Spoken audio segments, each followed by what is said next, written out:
Just because you have a degree in something, I could get a degree in nutrition right now. Well, guess what? I'm still 50 to 60 pounds overweight. But I know society, we have been programmed and brainwashed that education equals like the end all be all, God's gift to whatever, right? To psychology, to psychiatry, to mental health, to emotional health, to leadership. Oh, don't get me started. Let me use that analogy. Every NCO is going to celebrate with this comment. Just because I had a 4-year degree from a leadership school, mind you, a leadership school, that does not mean that I'm a good leader. Exposure to the content, I feel, is the most important. It's going to be most effective coming from somebody who's applying the skinny themselves.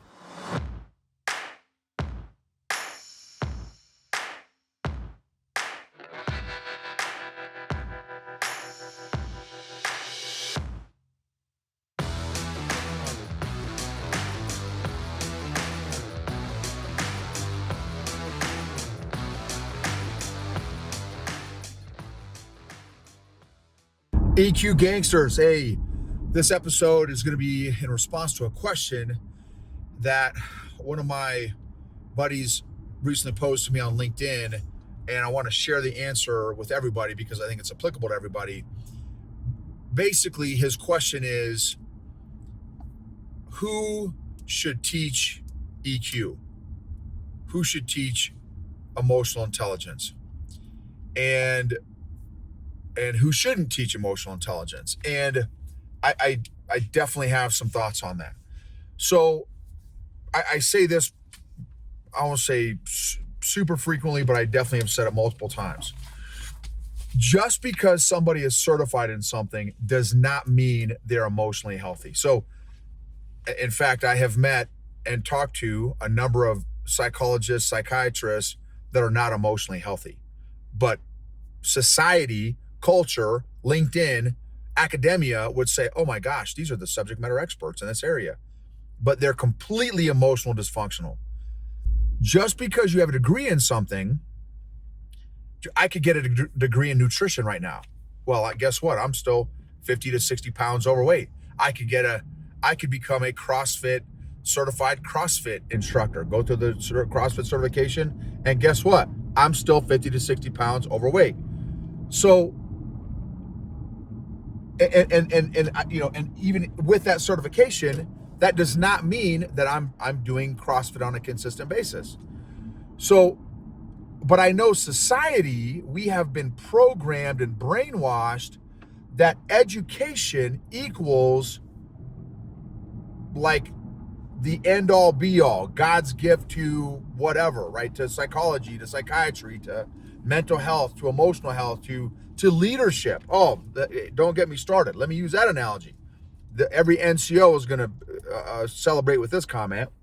Just because I had a 4-year degree from a leadership school, mind you, a leadership school, that does not mean that I'm a good leader.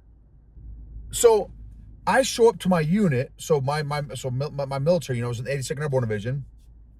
After going to airborne school and ranger school and infantry officer basic course and all those schools, so I show up to my military unit, 82nd Airborne Division, with a 4-year degree from a leadership school, and the brand new E2, E3, E4 enlisted guy in my platoon, who had been in the platoon for 3 months, 6 months, 12 months, knew more about tactics, or I would argue knew more about TTPs, techniques, tactics, and procedures than I did after 4 years. I studied leadership for 4 years. Well, and my particular college where I went to, we did actually have leadership positions, which is a blessing. But what I was going to say is, just because, well, here's a perfect example. I could have a PhD in leadership. That doesn't mean I'm good at it. That doesn't mean I've ever led anything for that matter. So I'm real skeptical about someone's degrees and academia and all that kind of stuff. In the medical field, don't get me started on this whole deal.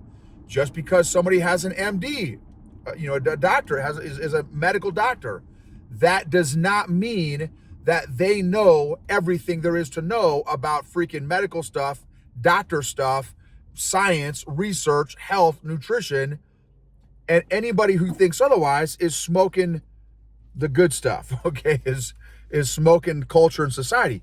Look at this, the crazy, right, what's been going on the past couple years, right? The pandemic, and to get vaxxed or not get vaxxed, or wear the mask or not wear the mask. There are people say, well, medical doctors everywhere are saying, that you have to get vaccinated or everyone's going to die. Okay, well, there's an equal number of doctors that are saying you don't need to get the vaccine based on certain characteristics and stuff like that, right? If you're already healthy, young, right? And I'm not trying to this is not political here.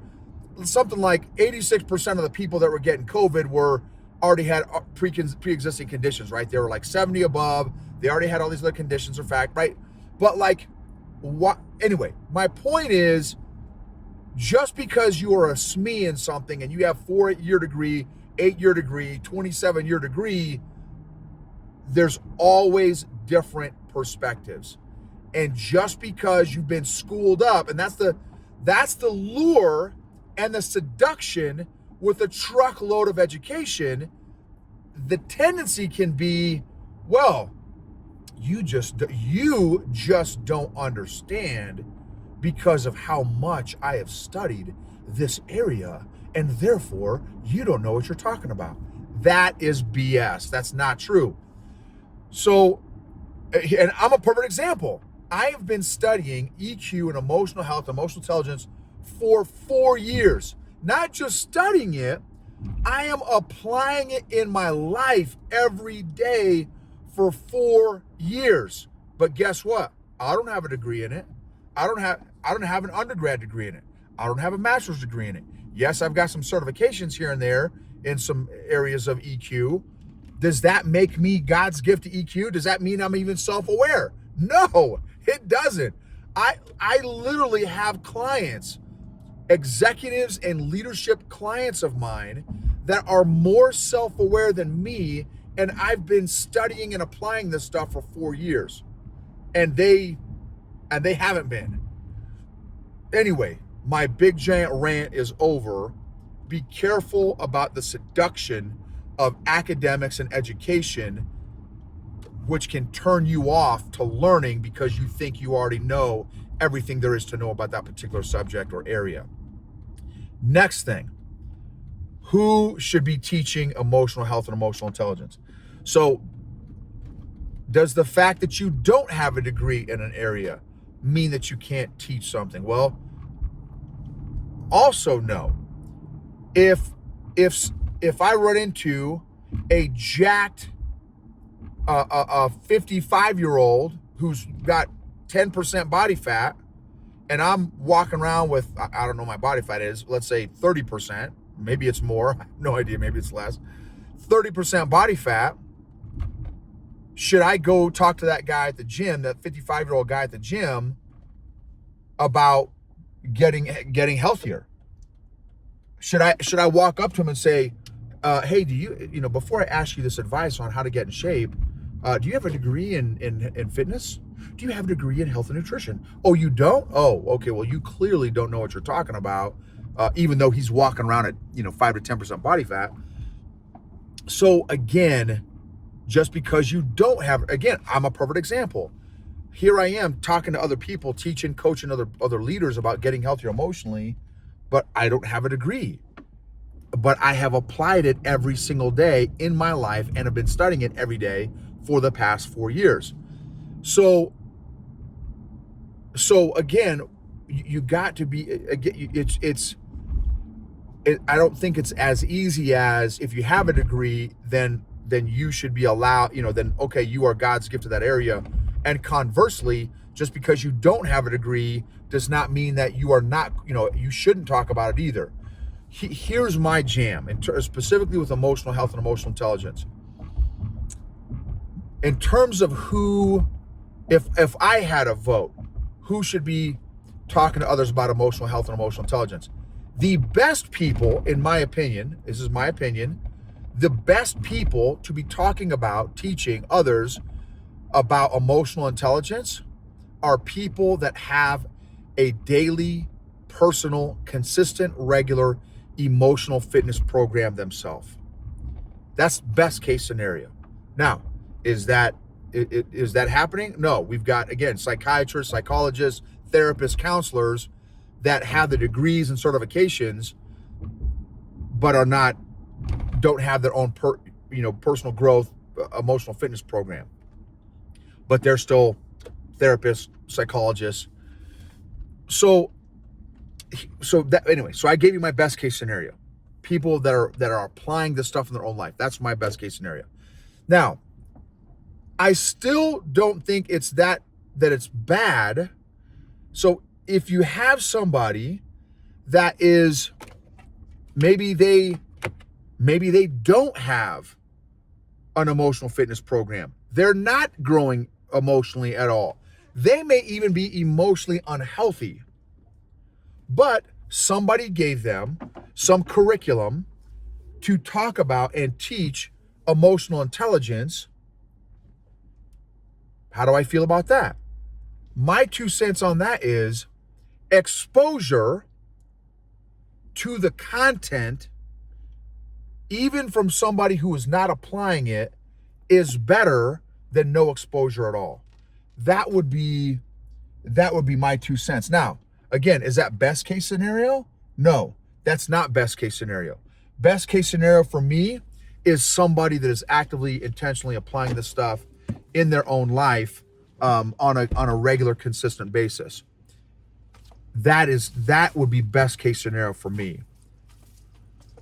I genuinely think there is still value in introducing the content of emotional health and emotional intelligence, even if it is delivered from people that are not emotionally healthy themselves. And quite frankly, the majority of leaders look around you, right? Look at the state of our country. Look at social media. Look at the news. Look at what's going on around the world. What do you think? Do you think most people are emotionally healthy? Do you think most people are emotionally aware? Do you think most people have the emotional management tools? My 2 cents, again, I'm very deep in this space, in this world, the past 4 years, in this emotional health, emotional intelligence world. I definitely, and here's the other thing I know facts, the vast majority of people, at least in the United States of America, have never been trained on how to become more self-aware and be equipped and empowered with self-management tools, emotional exercises that they can do every single day. I talked to a CEO yesterday, big baller CEO, been a CEO for a couple years now. And she, awesome lady, by the way, awesome lady. She is more aware of the emotional culture of her organization probably than most CEOs, based on my experience and interaction with a lot of the executives that I've been working with. So huge props to her. She's I would follow her in a heartbeat because of her understanding of people and her heart and her desire to create the best work environment for her employees. And she's in tune with the trends and the research that's going on right now with the Great Resignation. And I'm sure you guys have read articles about that. And she is creating a tremendous culture, in my opinion. Again, I've never visited her company, so I can't back up what she's saying, but I trust her. She's giving tremendous amount of flexibility to her employees. She's basically saying, hey, look, employees, I don't care where you work. I don't care how often you work. I don't care how long you work. I just want you to get the work done. If it takes you 50 hours a week to get the work done, if it takes you 20 hours a week to get the work done. If you are doing the work from Fiji, if you're doing the work from Hawaii, rocket, but you just got to get the work done. And you've got to be in the office at least 2 days a week because of that personal, physical connection with each other, with your coworkers and colleagues. She has tremendous amount of flexibility, which, based on the research, all the articles from all the business organizations and stuff like that I've been reading, that is massive hot button nowadays for employees, that incoming employees, Gen Z, millennials, value tremendously, is flexibility and some sort of hybrid work environment. So she's created this amazing culture, right? The point is she's created this amazing culture, but here's where I encouraged her to, I said, hey, look, that's awesome. I'll call her Susie. I say, Susie, that was amazing. Love the culture you've created and what it sounds like you've created. I said, now, are you equipping, or have you equipped your employees, your staff, your teams with the emotional tools and the emotional exercises so that they can individually become healthier emotionally and become more emotionally intelligent as individuals? When you do that, now you're helping and empowering and equipping that individual team member with emotional tools, emotional exercises that over time will increase their emotional bandwidth. It will increase their emotional capacity. It will increase their emotional agility. It will increase their leadership agility. And it will increase their productivity. It will increase their effectiveness. It will increase their output, their performance, their outcomes, their results. And so it's one thing to create the environment, which is huge. That's excellent. The next phase of leadership and developing culture is empowering and equipping each individual with the emotional tools and emotional exercises to get healthier emotionally and become more emotionally intelligent. And one of those ways, of course, is by leading by example, again, and taking ownership of your own emotional health, your own emotional fitness, right? I can teach you how to get in shape, right? But when you look at me physically, you can tell, well, Noble, dude, you're 40 to 50 pounds overweight right now, bro. Like, yes, so intellectually, I know what to do. I can give you a fitness class, legit, I can give you a fitness class, but the message is going to be so much more powerful if I am in shape myself, if I am not overweight myself. So again, can an emotionally unhealthy person deliver an emotional fitness class? The answer is yes, they can. The message is going to be so much more powerful and effective and well received if it's coming from somebody that's emotionally healthier themselves. And the level and quality of instruction is going to be so much better coming from somebody that is actually doing that emotional fitness themselves. So for example, anytime an executive, a leader asks me a question about, okay, well, I don't like this exercise, or that exercise doesn't work. Okay, well, why? Okay, great. Thanks for sharing your opinion, your thought. Why do you say that? Give me your perspective. And I am willing to go toe to toe with anybody. I've gone toe to toe with actual psychologists and therapists that have all the big giant LinkedIn letters after their names, right? That I have no idea. It's so funny, man. LinkedIn is a riot. If you haven't been on there, that's like the more letters at the end of your name, the better, I guess. I have no idea. I think it's hilarious. I can go toe to toe with anybody. I've gone toe to toe with psychologists, therapists, all that kind of stuff, because this is stuff I'm applying in my own life.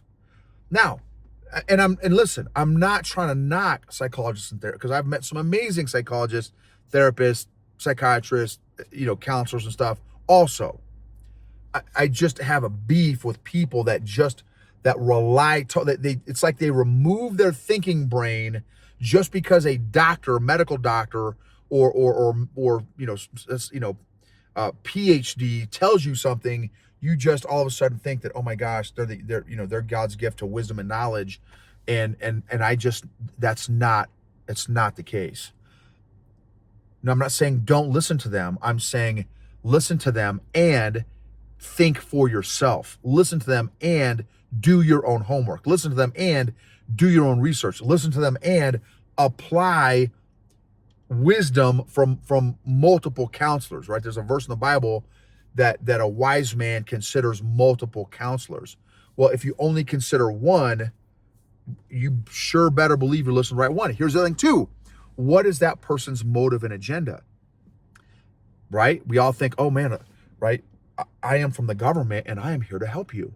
Well, of course they're here to help us. They have no extra agendas, right? And listen, I worked for the government, right? I was in the army for a number of years. But do not be naive to think that a medical doctor or a psychologist or psychiatrist or a therapist or anyone else does not have other biases. In fact, it's a human nature. Every single human being has biases. You may not be aware of it, but you have biases. So you may say, well, I don't have an agenda. You may not have an agenda, but you have a bias. That's facts, Jacks. And for someone to say otherwise, again, they just may not be aware. So anyway, those are my thoughts on this area. Certification, and listen, am I saying certifications are bad? No. Am I saying education is bad? No. I love learning. I'm getting certifications myself. But what the most important thing for me, why am I comfortable coaching other leaders on how to become more emotionally healthy and more emotionally intelligent? Because I've done it and I'm doing it myself. And I'm a leader. And if Noble is a leader and has increased my own emotional health and emotional intelligence, guess what? I can coach other people to do the exact same thing because I've done it and I'm doing it myself. Now, again, that's best case scenario. Not again, there are other people talking about emotional intelligence. Just jump on LinkedIn. You will find a truckload of SMEs, PhDs. I'm from Harvard and I'm from Yale and I've got 3 PhDs. Awesome. You may know a truckload about EQ. You probably know 100 times about EQ than I do.